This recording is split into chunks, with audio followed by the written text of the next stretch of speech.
Welcome to GameBreakers. My name is Thomas. This is Allison, Diamond, and David, and we are playing A Bard's Tale. Say hi, everybody. Hi, everybody. I knew somebody was going to do it. This is our Dungeons & Dragons 5th edition game. We have... God, we're cruising well towards episode 50. I'm not sure what number this episode will land.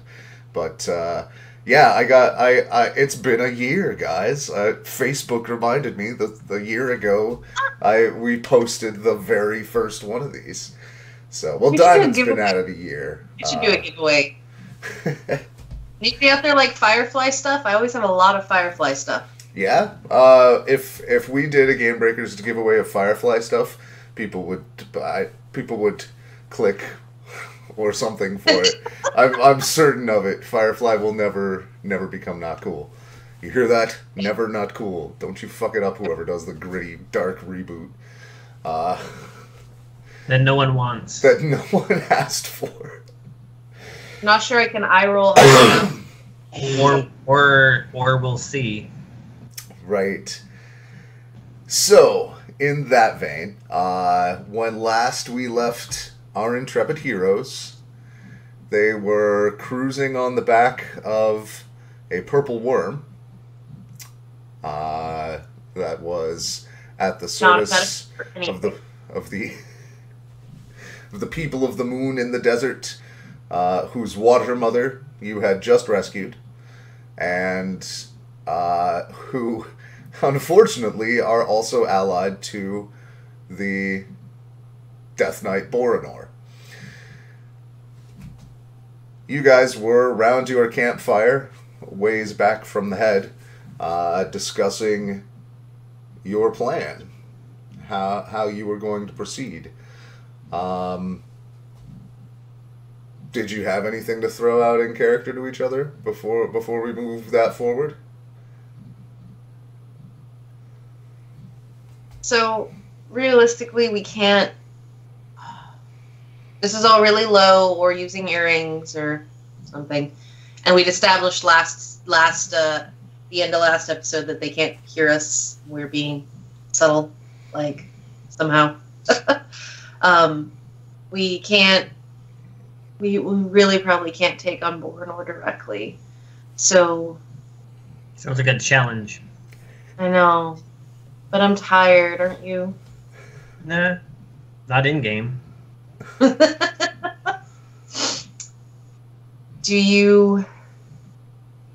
We can tell the stories of Borannor from our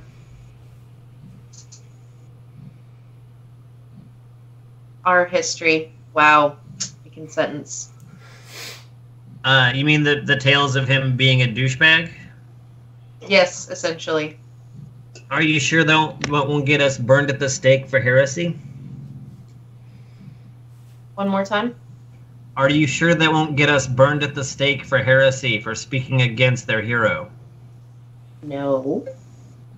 No, you're not sure? No, I'm not sure.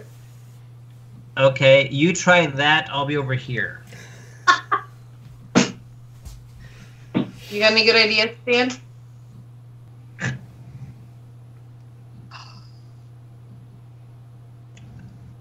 No. I've already offered my idea of hitting him Borannor with a hammer. There was like 7 dots before that.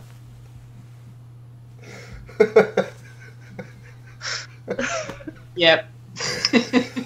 So, you see from the head of the worm that the water mother is making her way down.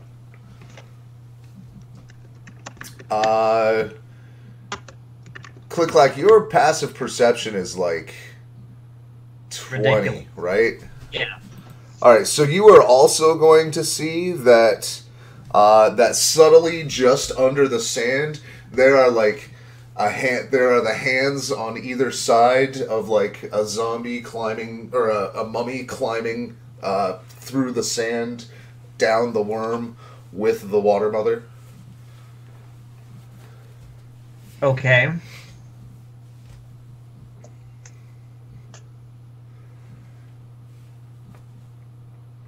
But she's headed your way.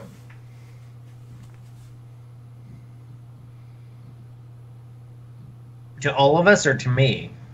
What? To all of you. Although, unless you actually did move away when you said you try that, I'll be over here. No, that's for the future. Right. She's headed toward the campfire, I should say. And we have clearance, right? Like there's. Oh yeah, it's Okay. You are about 15 feet above the sand. Gotcha. On the back of the worm, and from there on, it's just dunes as far as the eye can see.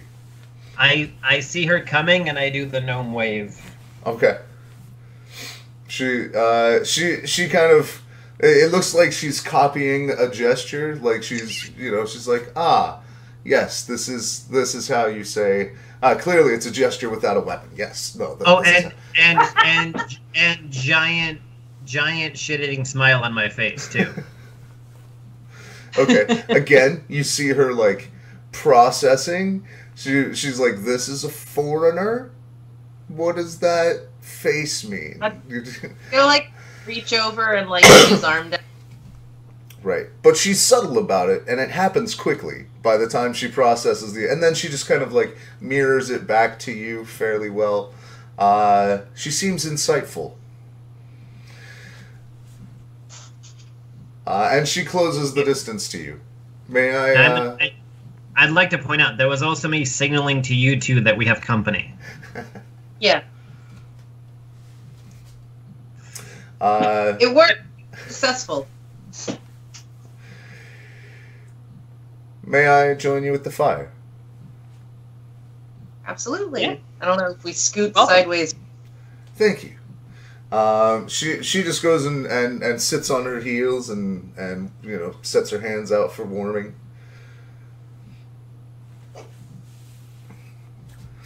I'm glad that you've had a chance to rest. Have we? You've had a short rest. Yes. I hope you don't mind if I ask you some questions now.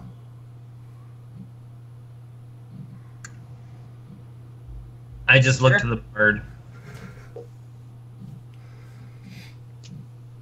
Not at all. Well then, first, thank you again for your aid in my freedom. Ambrox says you were pivotal, and that you two were able to withstand the assault from the abattis. Speaks volumes about you. Now, the fact that you did not know there would be a sandstorm in the morning also tells me very much about you. You are brand new to the desert, are you not? Yes. Yes. How did you get here? You've no ship. You're tended by no genie. Like, I have a magic elf. involuntary shudder at the mention of a genie. No, ClickClack has friends who can help us travel through other means, at least one direction. Something magical then. I can appreciate that. But certainly you would not on purpose have come this close to the heart of the desert without a reason.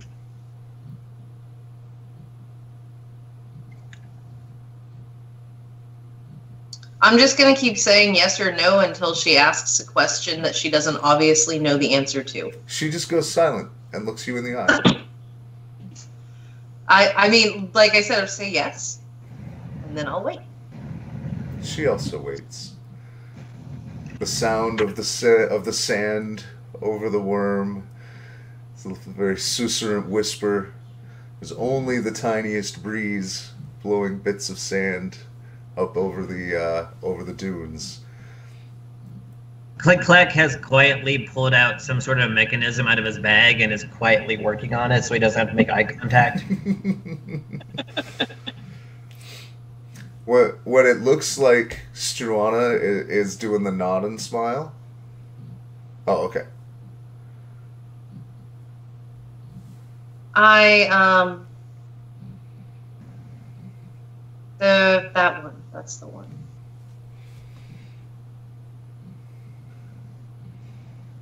I wanted to. It's the failed cleansing that I'm going to end up speaking about. That's what it's. That chunk of time. That's where I'm going to end up speaking about, just so we clear what I'm talking about.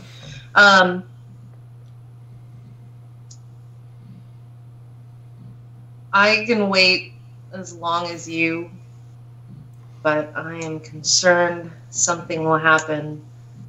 It's polite to ask the question you want to ask. She shifts her focus sharply over to Stan and says, "Warrior, what's your purpose?"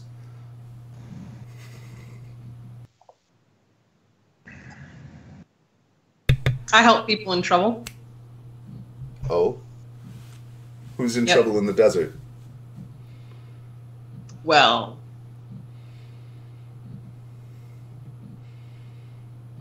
we were told about raiders. That story turned out not to be true. Or at least... in a certain way. Yeah. But you could not possibly have heard about us until you got to the desert. I wonder more about the moments and minutes before you stepped through this magic. How far back does your history go? Did she introduce herself to us as Water Mother, or do we have a name for her? I don't remember. She's only been referred to as Water Mother. Then that is what I will refer to her as until I get something better. How long is your memory, Water Mother? How far back is your history? Our history merges with the snakes about 1,300 years ago. 1,300 years. And from there, well, much is buried in the sand, and the snakes have forgotten as much as they've kept. But we have many legends from before that time.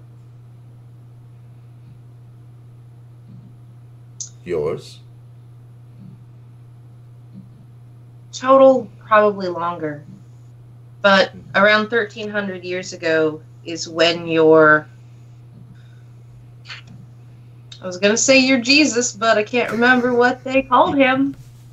Whatever that word. It's been a couple weeks, guys. Check Twitter if you want to know why.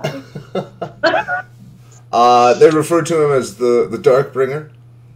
Think Dart or Dark? Dark. Dark, like light goes out. Okay, because they're of the moon. Okay. So about 1,300 years ago is when your Darkbringer first appeared. Is that correct? It is. I see Ambrock's stories took some root. Which one's... Is Ambrock the guy who... He's the big guy driving the worm. Thanks. That's going to keep happening today. So sorry. It's alright. Well, about 1,300 years ago, he shows up in our history as well. And for that reason, we would like to meet him.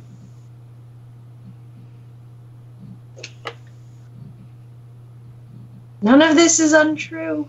Tell me more. You're so good looking. Please tell me you actually said that. Come on. ClickClack doesn't know to say that. I'm still out of here, but it's great.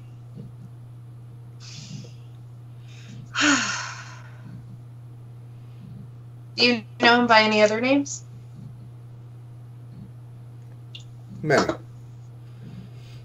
Borannor is his personal name. But I understand your custom is to call people such. It is. Titles are formal to the point of being strangely invasive. Almost as though they've lost their function. They communicate nothing. They're an idea. They give you additional data.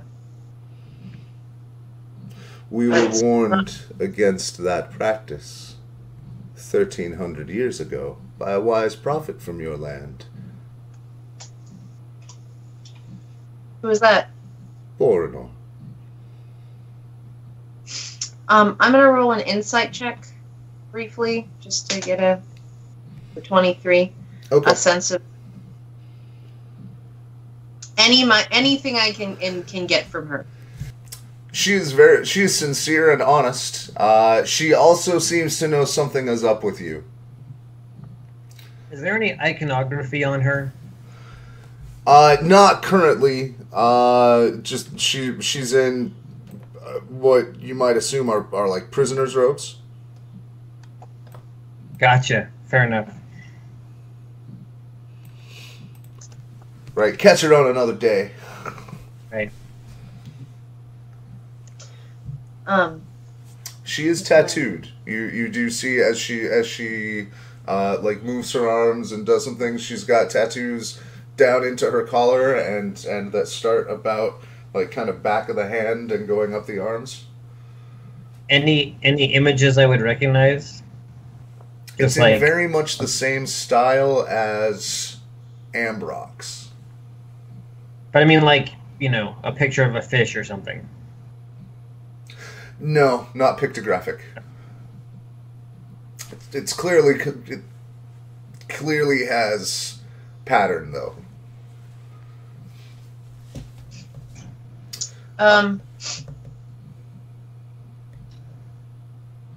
Why do you call him a prophet?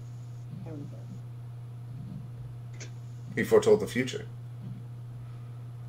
In what way? That's an interesting skill. Isn't it, though? Divination is not so rare, certainly. No, not terribly. Do the robed wizards of your land keep such things so controlled? Somewhat. We don't all start little desert cults. I mean, there's a big pile of depends there. I'm trying to remember what Druidcraft does. I mean, like, it makes natural stuff. Mm-hmm. Yeah, one of them foretells the future, essentially, as long as it's weather. Yeah. Yeah. 24 hours away. Not that I expect that the weather's going to be terribly exciting.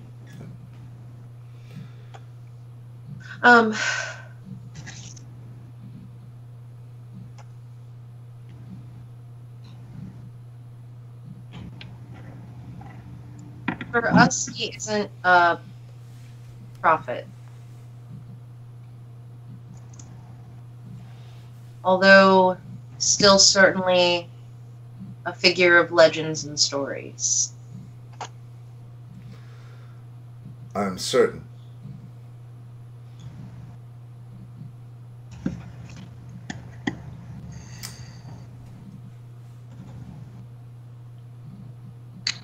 Have you come to join him?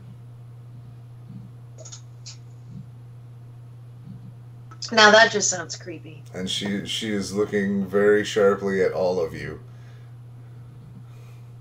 No. Like, I see. that just sounds creepy. But Then I We cannot haven't- take you to him. And I hope you We haven't- understand. I mean you no more harm than that.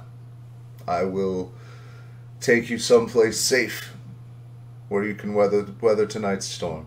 And perhaps learn a little more of the desert. And stay far, far away from this conflict. I'm sorry you were swept up to begin with. This is our fight, not yours. it's our conflict too. Oh? We can't because it's going to affect so much more than this corner of the world. All things do. War does not just end at the boundary we made up. It Or- affects the city. Borannor has plans for the city. I think if you know about history, you know that he has not treated the city kindly.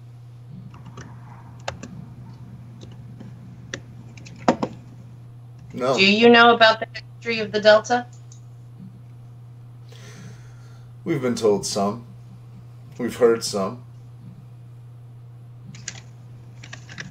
As I understand it, after forming tribes from the escaped slaves of his revolution, he returned home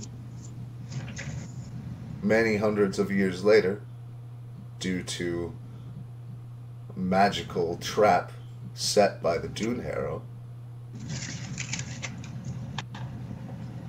and found his beloved city despoiled.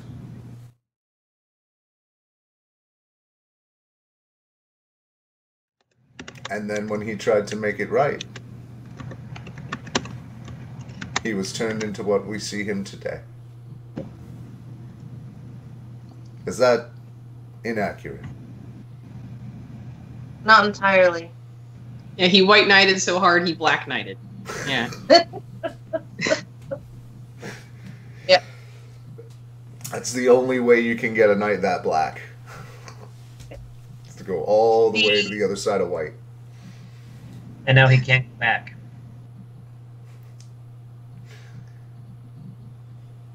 I want to find the solution that harms as few as possible. And at this point, if Borannor returns to the city, he is going to entirely destabilize and destroy it, including some very peaceful, working very hard people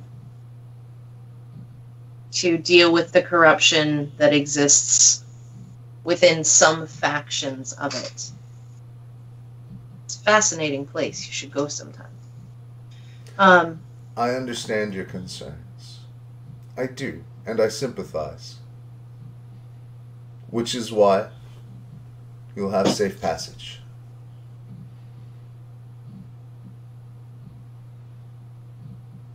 But I will not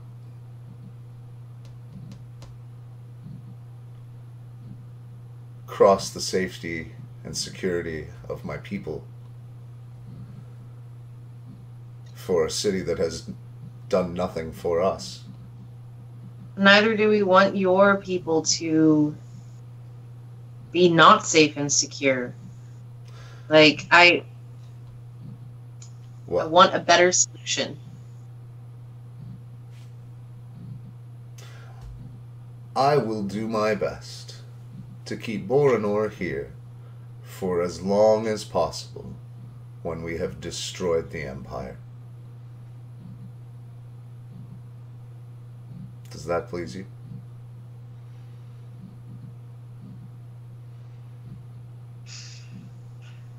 Anyone can roll. I don't know. What's the bard equivalent of anyone can roll a 1?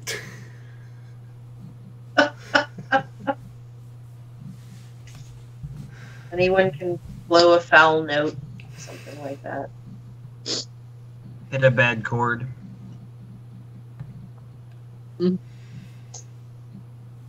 I would rather work together. I would rather your prophet stays with you here.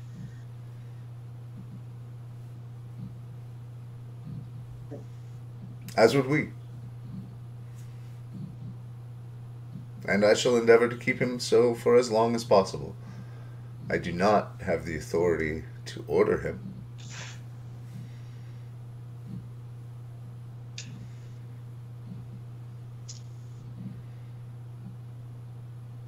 But you've proven yourselves worthy and true-hearted, if a little naive in the ways of the desert. There's no sin in that, though it does end up being lethal more often than not.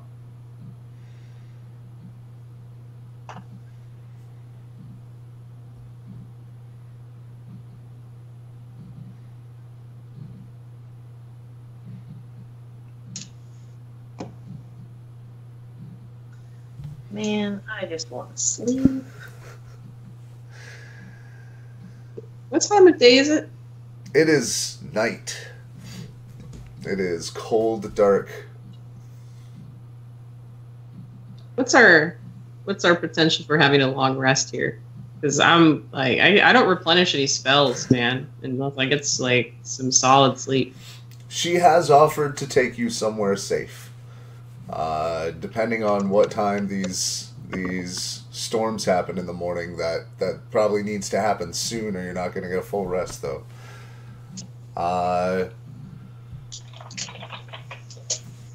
She bids the party farewell. You may come up to the front if you like. I will give Ambrock his new heading. And we will drop you near a safe place. Unless you have an issue with genies, she says, looking at Struana.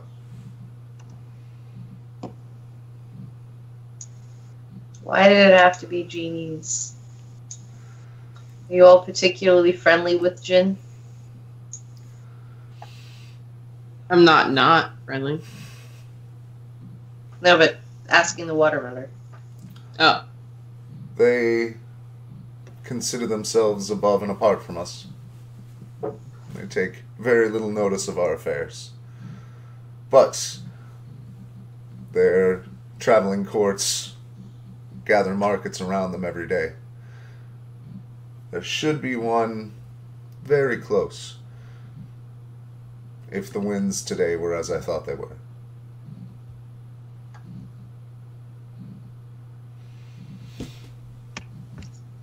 You may want to gather your things. Won't be long.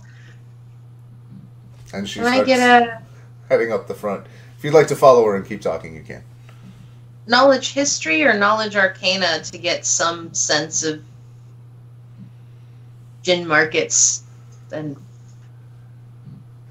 it would be history to piece together from the long, like hours-long spew of stories that Ambrock pumped into you. It would be arcana to get kind of more general things about genies. So it would be more like genie-specific or genies as they relate to the desert. So 14 for as they relate to the desert, and 13 for as they relate to genies. Okay. The genies are essentially... They are considered to rule a concept in the desert by their own claims, and are, as she said, very separated from mortal affairs. Sometimes they watch for entertainment. Certain genies, from your arcane knowledge, especially Jinn, D-J-I-N-N specifically, are open to to markets and to, trade and communication with mortals. Most genies, though, basically, if you show up your property. Sometimes even the djinn.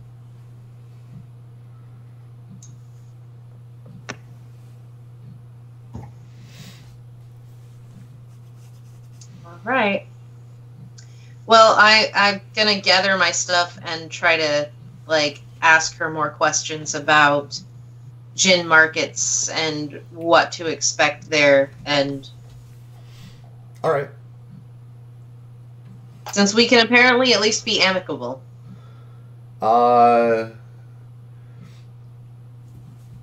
You will be visiting the court of the Weaver of Voyages. He lives in a city that floats in a cloud. Every day, the anchor shatters, and he wanders with the winds. Every evening, he plants down a new stairway to his domain, and followers inevitably find him.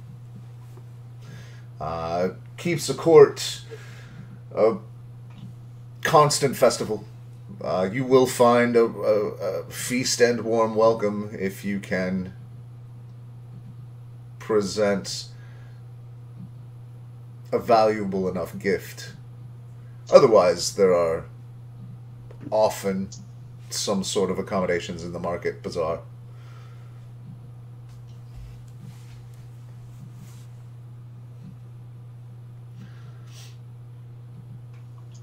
It's like a football field walk up to the front of the of the worm. So you have time for this chit chat, but eventually she does get to Ambrock, just pats him on the shoulder and motions off to one direction. He just kind of nods, as though there were maybe a couple of predetermined outcomes that she was signaling him about. And you feel the worm sort of lean and bank off to one side, correct course, and then kind of plow into the next dune, and then it smooths out. And it's not long before you see what she's talking about. Glinting in the moonlight is you see a cloud with something above it. It's tough to see from the ground, but what you do see is a long, spiraling, shimmering white ramp or stairway, potentially, as you get closer. That at the bottom of it, you realize how large it is because of the scale of the tents and the bazaar and the bonfires and various figures that you can start to make out in the distance against the sand and the light. And this seems to be the place. The worm banks up, kind of coils, and Water Mother, Ambrock,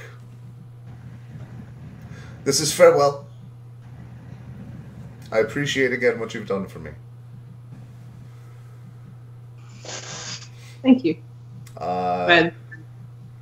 Ambrock gives Stan a great big handshake.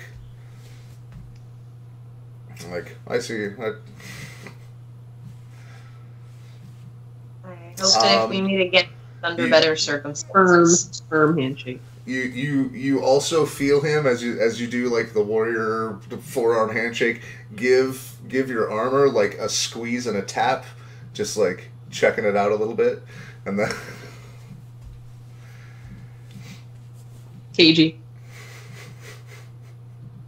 He looks you in the eye, and he sees you see. And then off they go into the desert after you disembark. Now the camera pans just across what you can see as you approach this place. It is festive. There's probably 30 people gathered around the bazaar and at various different fires. There's music playing. There's people singing and dancing. A lot of haggling going on. And it's all around the landing point of this giant ivory and glass staircase, which is attended by 2 fire elementals. Well, are we gonna go see if we can't get the help of a powerful djinn and, you know, give away our firstborn children? Is that what happens? Like, I say Why that not? verb. Like, maybe not that specifically, but rare gifts are usually things that you are attached to. Like your sense of self. That's more fey. The djinn often like do actually like physical shiny things. I think I we got have some. So as you near, people notice you and point you out as on the way in, unless you're trying to be stealthy. If someone points at me, I'll point back at them, though. Okay. Hey. Just finger pistols the whole way in. Basically. Just buddy Christ our way to the center of the party. You are approached by first by a dwarf and a gnome together who begin just like chatting you up in a language you don't understand. And they seem like, oh. And then they say a few things to each other and they kind of shrug and like open up a blanket in front of you that's got like knickknacks and things hooked onto it and just like, eh? I would try to speak back to them in Dwarven and in whatever their common is that we have and see if we got any words in common there. The Dwarven, actually, they seem, they don't recognize your version of Dwarven, but you catch some common words. It's like a Romanian and a Southern American talking to each other. It's like, oh, Yeah. these aren't the same language, but they clearly have the same base. So there's like a chunk of like no thank you but thank you and like surreptitiously like comprehend languages. Right, and especially about like they've got a few different varieties of tools of various levels of craftsmanship, and those words transfer over more of them. That's when you first catch the linguistic overlap. I am gonna go ahead and hit comprehend languages just because it's like, oh well, we're back here now. Okay. Doo-doo-doo. He's trying to give you a simple range of prices, and asking what sort of gems you have to pay with. Good to know we're talking about gems that we're not looking for this and just like lose track and keep moving. Okay. Hey, come on. Well, they don't speak the language. And the one's like, yeah, I told you that was a waste of time. We should have just moved on to the next one immediately. Next time you'll listen to me. And they start, kind of like friendly partner bickering to their way to the next mark. And they make out super hard. So I I have just to immediately realized ship next my time- NPCs. It's Every time. Next time you GM a game in this world, you really need to have a gnome and a dwarf who end up there. That's the touch point. I do. It's you guys. It's You know,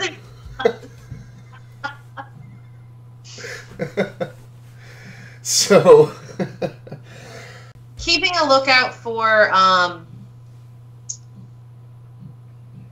listening for trying to hear anyone who speaks anything like our language or people who seem like they might seek multiple, like circling, like heading not just directly towards the center but sort of taking a little bit of a roundabout path to get there, but also looking for like any, I don't know, tent rentals. All right, with comprehend languages, you're able to kind of scan the crowd's language. The other one you hear most often, that is the least different than the one you're aware of, is primordial, the elemental language. That one seems to have a consistent dialect. The draconic is a little bit different. But you can make out most of it. You were able to do that before. And there are several stalls for like tent sales and camping equipment, desert supplies. Also lots of ways to spice and prepare like oils and spices for meats and vegetables. Grain is there in minimal quantities and at very high price. There are no fresh vegetables. Everything is dried. Shocking. Dried this, jerked that, salted, whatchama. Livestock in limited supply. Give me an investigation check if you want to find anything more exotic than that. I more want to figure out if any of us brought stuff that we can sell as a, like I know I brought silk, but did anyone bring veggies or grain? There are some money changers as well. Fresh, and then, come on, Diamond's character Yes. sheet, the thing. Would they accept vials of water? You know, you might be able to. You have heard, as part of your lore in the from your research, that water is considered a commodity. It's maybe worth a shot. I rolled a natural 20 on that investigation check. So Okay, you find exactly the one that you see exchanging vials of water for blue and white gems. Very, very small. I take some empty vials and stick them into my pack and use the decanter of endless water to fill them. You don't just turn on the Rainmaker? No. I imagine there's a pull chain that's like... It's a lever. Everything's a lever. Oh, right. All right, so you are able to get plenty of water. But how many vials do you have? From to any spectator, it looks like I'm just sticking a vial in a bag and pulling it out full of water and corked. It looks like I'm just... Are you doing this, like, in front of the money changer counter? Like, no. One moment. Bloop. No. But I mean, if anyone was watching, it looks like I'm taking empty vials and putting them in a bag and pulling them out full. Okay. Nice. 4 vials of water. Okay. And, as for measurement, it's the same size as a basic health potion. Yeah. Call it a serving of water. I'm not going to get that granular into water rations. Or yeah. Right. Angle, oh, this one, ClickClack. You want to talk to this guy. Right.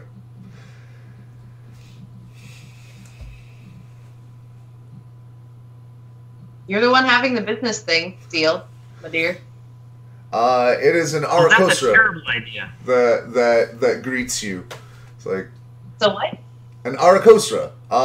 You've seen maybe a few in the city, different coloring here. Bird people. Oh, yeah. Thank you.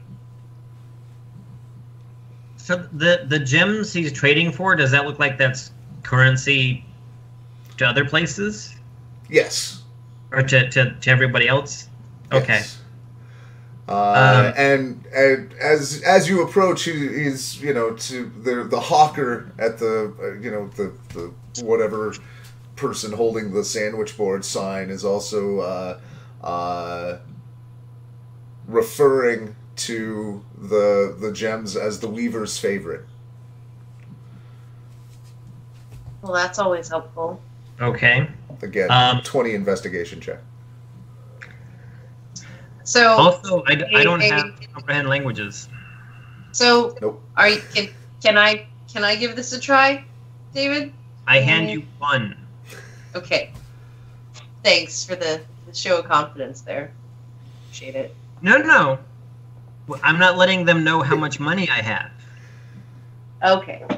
So I'm gonna walk up and.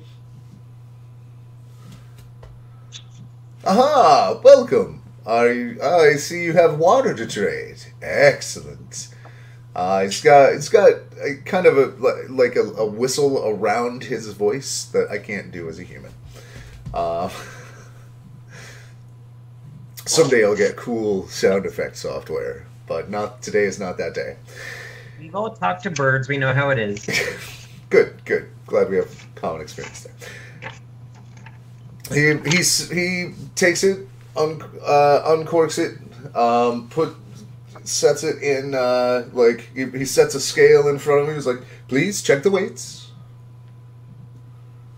I'm absolutely gonna check the weights. I know how to barter. Okay. Do I roll something for bartering? It would generally be persuasion.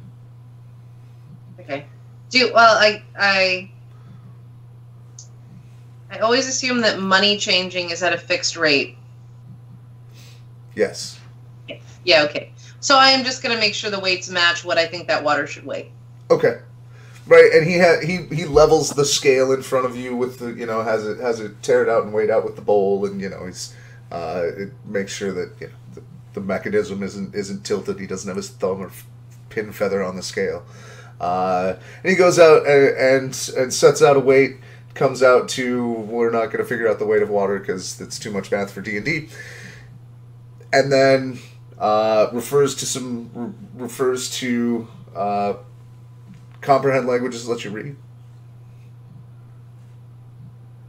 I think so. I believe so. Okay, it's a table of weights and measures and clarity and basically and he just asks you some questions like, would you rather have fewer more perfect stones or a few more less perfect stones?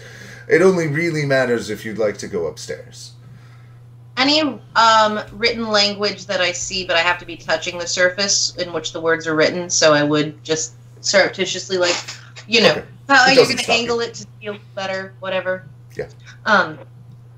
I can I answer in Draconic that I would like more perfect stones? Ah, you seek an audience then. I'll pull out my best for a water bearer. I do love water in the desert. And just, as happily goes about the job of sorting stones and measuring some out, and actually when somebody comes up with some other trade goods, he kind of shuffles them off to an assistant. He's dealing with the one who has the water. You're welcome. Yeah. Oh yeah, man.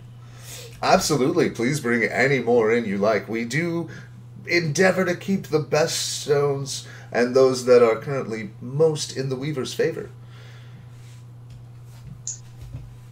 What are his the question I'm trying to ask is what how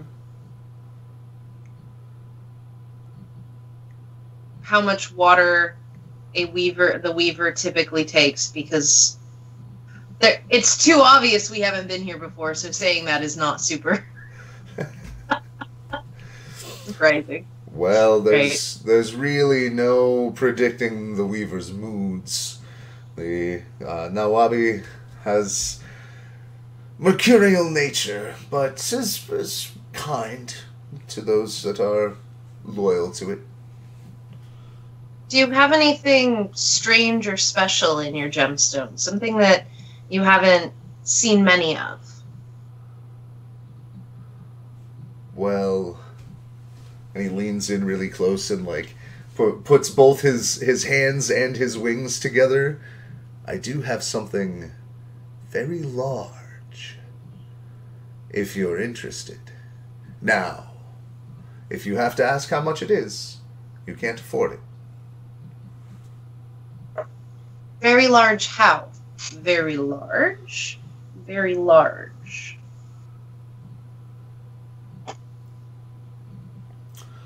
For another vial of water, as a deposit, I will bring you to it. Eh? I quickly talk to David and... Sorry, David, I keep doing that. ClickClack! Who am I? Just like, so this is the thing that's going down right now. I'm absolutely interested, but I want one of you to stay here with both the gems that are the exchange for this amount of water and that. Does that sound like we're splitting the party again, but that's okay? Yeah. Yep. One of you look like you're asking me a question. Doesn't matter what question. Yeah.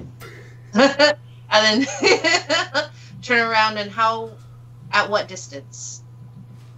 Terribly far away, within the camp. Oh, a little of both. That we have a VIP display door, which leads to another place.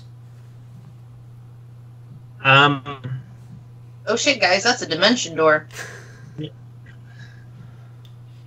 I seem to have had bad luck with extra dimensions recently. And you'll forgive me for being so blunt, but how can I ensure that I and my party will be safe? Why? This is neutral ground. The dictate of the Nawabi, Weaver of Storms, bringer to His Excellency of the Savage Gales, would brook no dishonorable trade, nor violence to someone under his hospitality. I would be struck dead were I to harm you.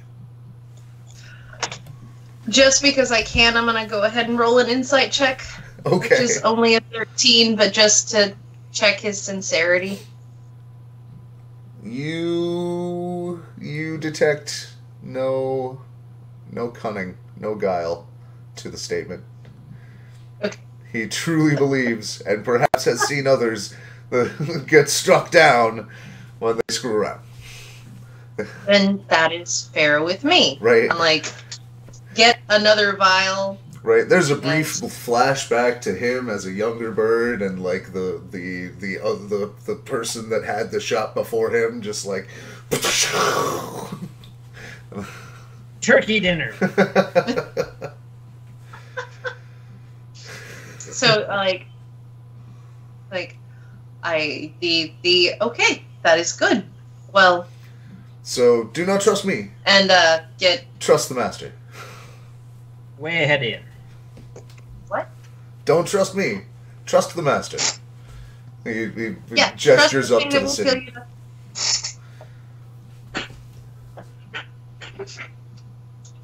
I say city. What I meant was palace in the clouds, not a full city. So, yeah, I'm gonna go with him to see the thing. Okay. He pulls back a curtain, and there is a door frame that is a little bit sparkly. Like it catches light in a sparkly, like in a way that is probably magical. Opens the door, and it's basically just like what you deal with every day in the library. It's like, oh, the door goes into this lovely display room. There is like an imposing golem standing right next to the door. Like the door comes in through the golem's legs. It's that big, and it is watching all the exchange. But at the center, as you come in, there is about the size of a crocodile's skull, made of clear blue gemstone. And it's shaped a little like a crocodile skull, too. It's not perfect, but especially with like the crystal spikes on the inside. Is this the same blue gemstone as the one that we're being traded earlier? It is. Blue diamonds. Which he identified as the Weaver's favorite presently. Indeed. Like, oh my. So what do you roll for inspection to make sure something is is real? Like, Insight? you know, I'll give it an intelligence check if you have, like, jeweler's tools. You really should have brought me with you.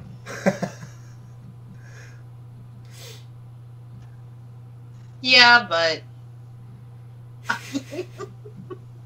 probably.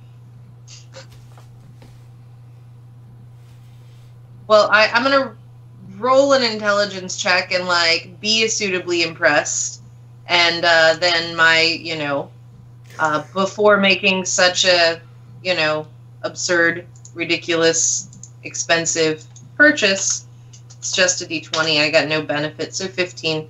I would my friend I would also like him to inspect it with his keener eye than mine. Of course. Fair appraisal. So 15. Nothing overtly terrible or overtly terrible things.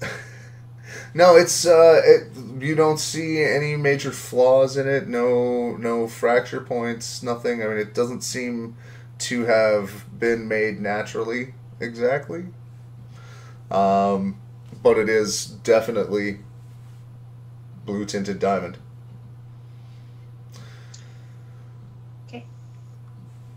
He opens the door and pokes it out and like, you there, if you'd like to come in, she would like your eyes on the item. Please come in and look at this. I go in. Is it the doorway wide enough for Lovelace? It's a little cramped. Like if she tucks in the legs, she can scuttle through.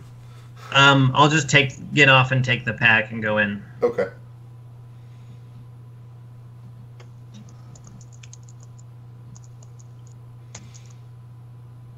Right. There are some other valuable looking pieces of jewelry that are more like platinum and jewel encrusted and things like that. But this is clearly the item he was talking about. Something unique. Front and center, light on it, the whole thing. Yeah, pedestal in the middle. It's... that, right? Yes. What level is it at?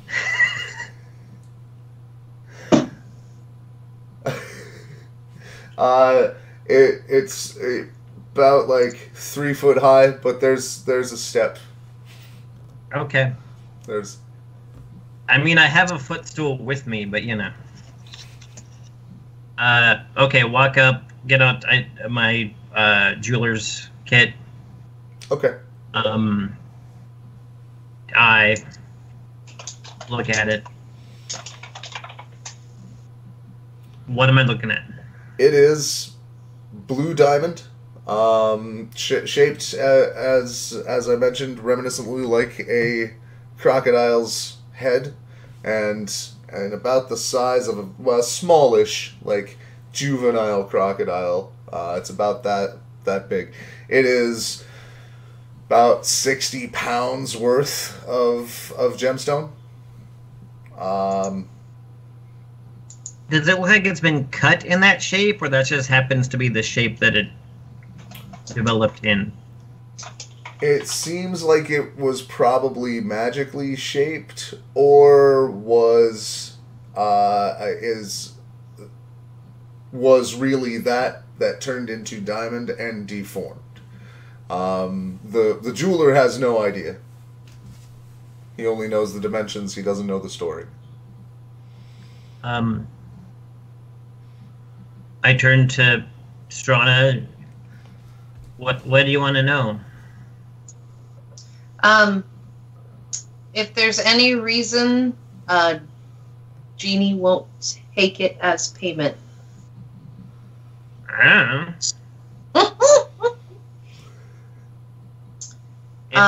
Whatever. I mean, it seems authentic. Is it If carved? this is the currency they use, then this is a big hunk of their currency. Is This it a carved giant naturally? golden- Sorry, what? Is it carved, or did it get created naturally or magically? Can you tell? It's been shaped somehow, I think, but it's solid. It's real. It's a real piece of whatever this is. Is there a crazy leap, but you remember how there were obsidian dragons? Does Yeah. it look that much like a skull? It looks it is absolutely looks like a skull. Like Like it has eye sockets? yeah. Yeah. You think it was an obsidian crocodile? It, I think it was a blue diamond dragon or something. it wouldn't be solid then, though, because the skull needs to be hollow. Is it hollow where a brain would be? No, it's solid all the way through. Okay. It's a rock. Yeah, you can see through it. Like it's of fine enough quality. You can like pass something through it, and light passes all the way. Like you can't see exactly what's there, but it's translucent. It's clearly been carved or shaped to have a theme to it, but it looks like an authentic hunk of whatever this ore is. It's a gem. It's diamond. Gem? Yeah. Yeah, it's legitimately blue tinted diamond. I am definitely interested. Like, all right. What would you like? Do you have a container for water? I guess is the. As it happens, and he claps his hands, and there's kind of a rumbling from below, and a hatch opens off to one side, and kind of sort of phantasmal, half there servants pull up a tank, like two people wheeling it up on casters up a ramp. That's about like magician escape tank sized.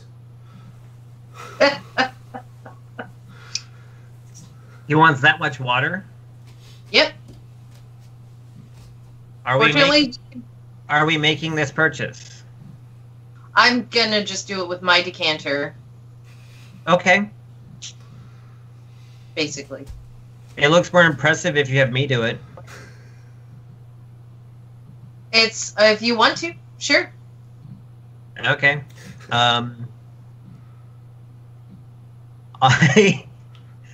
Because I can't help myself. He showed us his. Now you show. I had the decanter. I'd already used it, so it's at the top of all of the crap in my bag. Right. And I'm you still keeping have it in the. uses per day, right? You haven't used all the charges. I've used barely one. Right. I have it positioned where you still can't see it. There's just an opening in the knapsack, and I pick up the knapsack, and as I tip it, I say the command word and just dump out a deluge of water out of my backpack. You're not doing the geyser effect. I am Okay. out of my backpack. Straight down now. It's a waterfall style geyser. It looks like I'm just emptying my luggage, and my luggage is water. Okay. Way more than I should be able to carry. He nods appreciatively. Writes up a bill of sale. And he says, and I know it's your first time here in the bazaar, but you do understand that if that is not real water, there are consequences. Yeah? Excellent. I lick my hand. Also, like the decanter of endless water says nothing about it disappearing or No, it's anything. real. It just continues being No, water. it's water. It's real water. Yeah. He's just The hedging his only bets and magical effect is making sure you like know a- that if you cheat him, the genie will kill you. Yeah, you got that. All right. I So would also like to say that we should exchange a couple of the vials for actual gemstones as well. oh, Just I'll because it just seems throw like- that in. That's, he scoops up from one like of a the good like idea. mid to high range bins. He's just like scoops up a big double handful. Just like throws them into your bag. Sure, like no problem. It's like getting free floor mats when you buy an airplane. It's literally a drop in the bucket. Yeah. So, and he takes them and looks it up and is like, "Shall I wrap this all up for you?" Yes, Sure. Great. The ephemeral servants pull up Something the thing. inconspicuous. Yeah.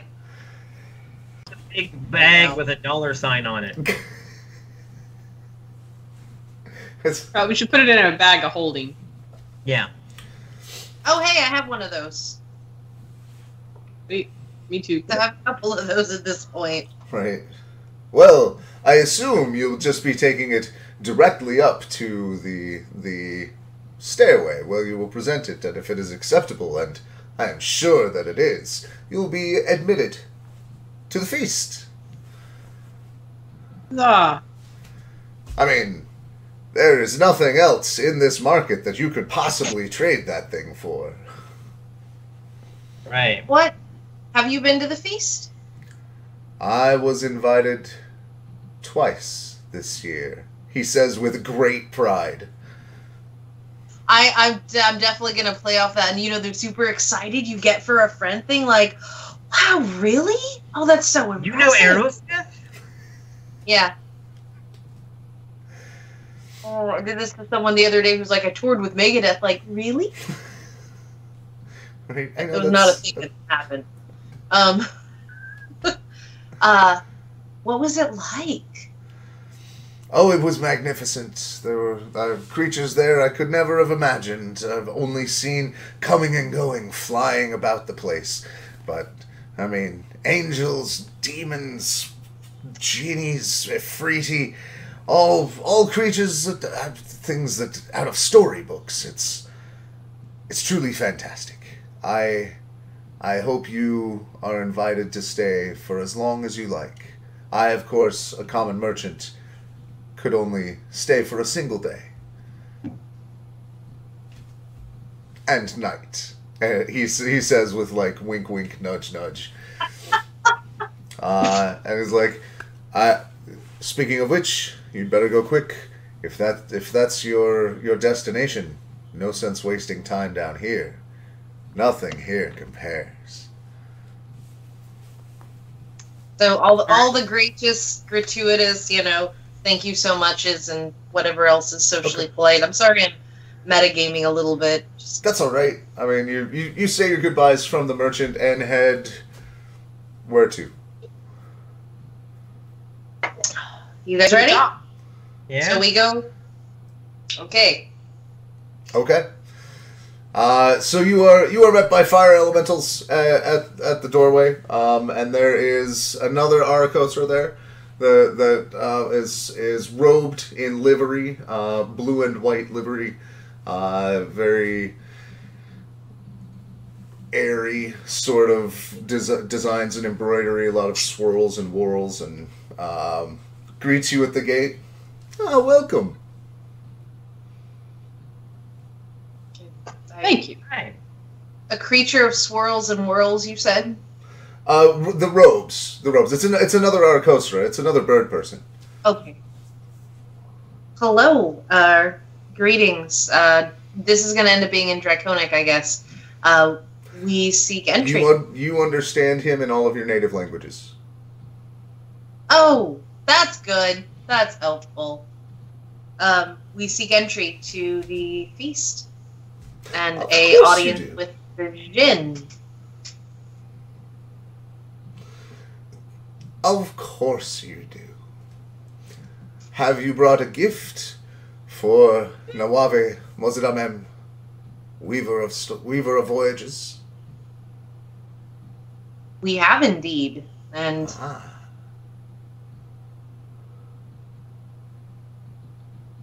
like, I wonder if this is gonna be a terrible idea while I do it. And this giant skull of diamonds. Okay. Precious stone. You just like What? throw it on the ground, or what do you? No, I don't just throw it on the ground. More like, hopefully it's set up so I can like peek it out of the bag. Huh?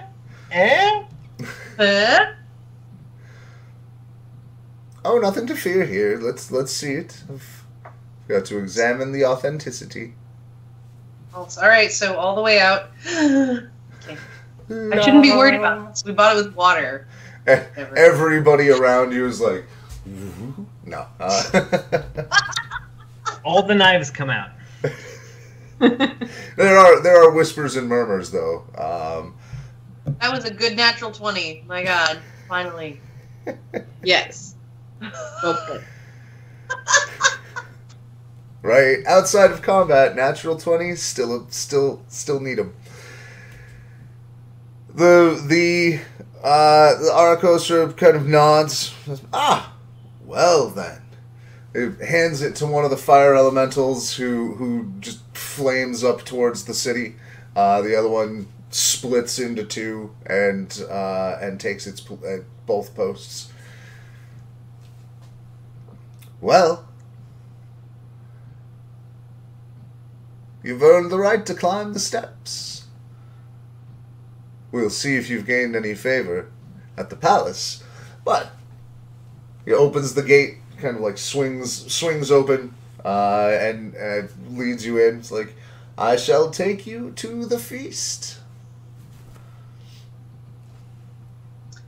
All right. While I'm like checking my braids and like dusting off sand and like maybe replacing this clip for like, all right, let's add some presentation, changing an overskirt, something like that. All right. Shit, you could do climbing stairs. If I could do it at age, we will take a break right there as you are halfway up above the desert, suspended on a spiral staircase of ivory and glass.